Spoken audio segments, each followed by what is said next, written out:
اللہ تعالیٰ ارشاد فرماتے ہیں اس وقت تک تم نیکی کو نہیں پا سکتے جب تک اپنا پسندیدہ مال اللہ کی راہ میں خرچ نہیں کرتے۔ اپنا جو پسندیدہ مال ہے اسے اللہ کی راہ میں خرچ کرنا۔ ہم نے تو کسی بکاری کو بھی 10 روپے دینے ہوں تو جو بالکل پرانا اور پھٹا نوٹ ہوتا ہے دیکھتے ہیں وہ کسی بکاری کو دیتے ہیں۔ تو فرمایا کہ اس وقت تک تم نیکی کو نہیں پا سکتے جب تک اپنا پسندیدہ مال اللہ کی راہ میں خرچ نہیں کرتے۔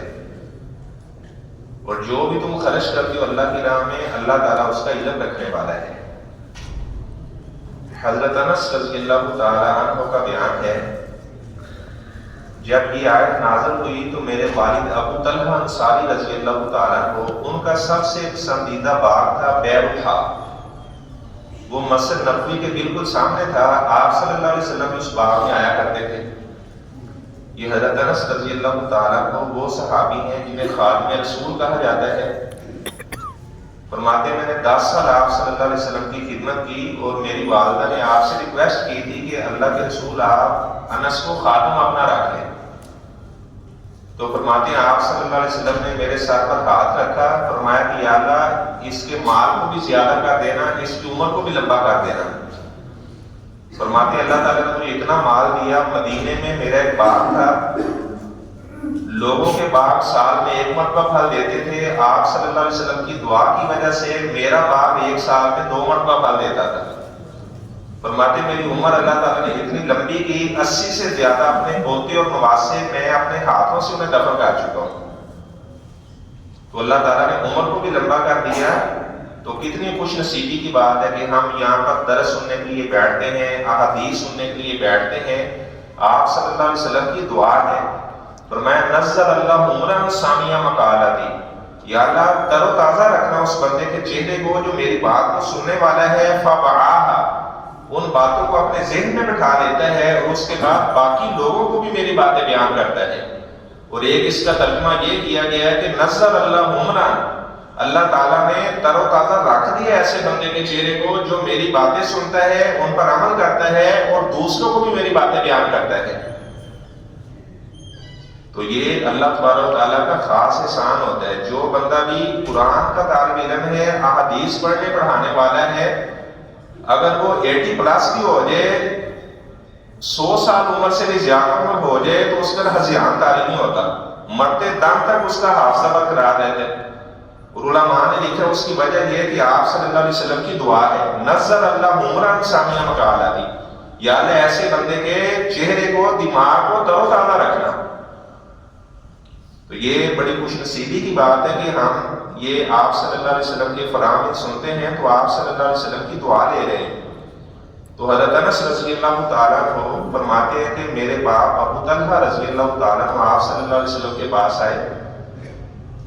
تو کہنے لگے اللہ کے رسول صلی اللہ علیہ وسلم میرا سب سے پسندیدہ جو باغ ہے بیروحہ ہے، تو وہ آج سے میں وقف کرنے کے لیے آیا۔ تو آپ صلی اللہ علیہ وسلم نے فرمایا کہ آپ ایسے کرو، آپ کے رشتے دار ہیں، سب سے بہترین ہبہ کرنا یہ ہوتا ہے کہ بندہ اپنے رشتے داروں میں ہبہ کر دے۔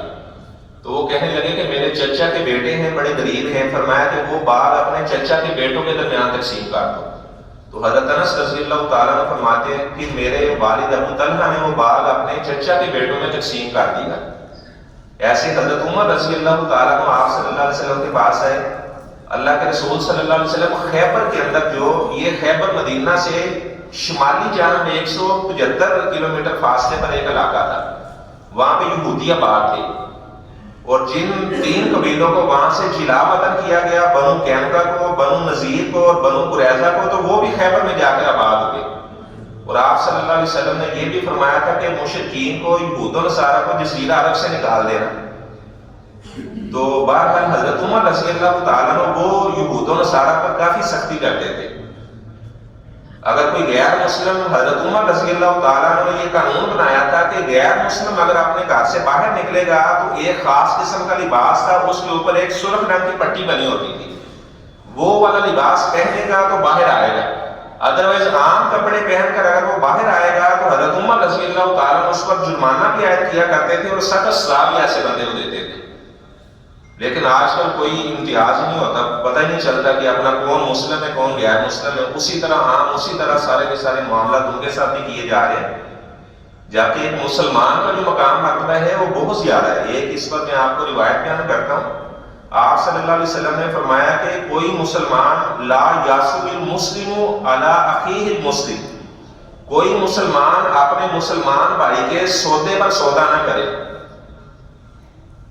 مثلا دو آدمی سیلر اور پرچیزر آپس میں بات چیت کر رہے ہیں، تو دوسرا دکاندار آ جائے کہ جی آپ ایسے کرو کہ یہ چیز جو آپ کو 1000 کی دے رہے ہیں میں 800 کی دیتا ہوں، آپ صلی اللہ علیہ وسلم نے منع کیا ہے۔ یا دو بندے آپس میں کسی چیز کی خرید و فروخت کی بات کر رہے ہیں، تیسرا ایک بندہ آتا ہے وہ کہتا ہے جی اگر یہ 1000 روپے اس چیز کا دے رہا ہے تو میں آپ کو 1200 اس کا دیتا ہوں،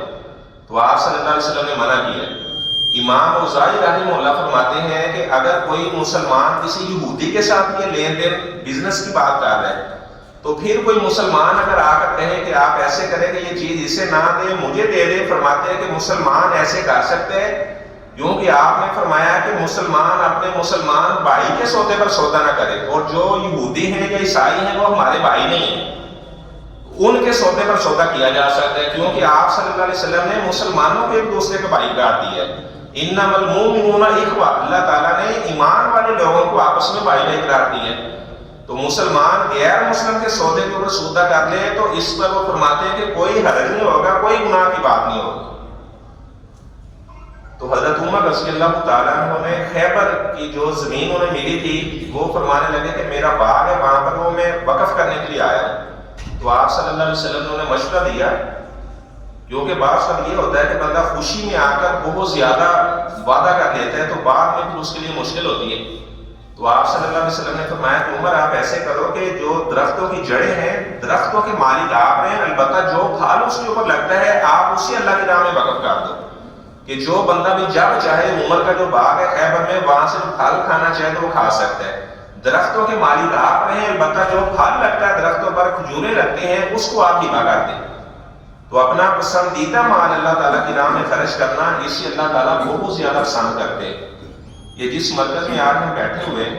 عتیق احمد خواجہ صاحب البیت العتیق یہ انہی کے نام پر مرکز ہے،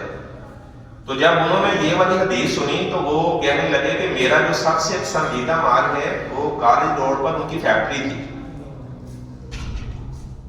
سنگ مرمر یہ جو پتھر کا اعلیٰ قسم کا پتھر وہ اپنا ان کی فیکٹری تھی، وہ کہنے لگے میرا وہ سب سے پسندیدہ مال ہے، مجھے سب سے زیادہ نفع اس جگہ سے حاصل ہوتا ہے، البتہ میں اب اس جگہ کو اللہ کے لیے وقف کرتا ہوں اس حدیث کو سننے کے بعد۔ اچھا آج آپ دیکھیں وہ کالج روڈ پر مرکز نور ہے، کتنا بڑا وہ مرکز بنا ہوا ہے، تو جیسے یہاں پر کثیر تعداد میں لوگ آتے ہیں اسی طرح وہاں پر کثیر تعداد میں لوگ مستفید ہو رہے ہیں، اور عتیق احمد خواجہ صاحب تو اللہ کے پاس جا چکے ہیں، اور آج آپ دیکھیں یہ باتیں ہم بیان کر رہے ہیں، آپ تراویح پڑھ رہے ہیں، خلاصہ سنتے ہیں، سارے کا سارا یہ صدقہ جاری ہے ان کے لیے،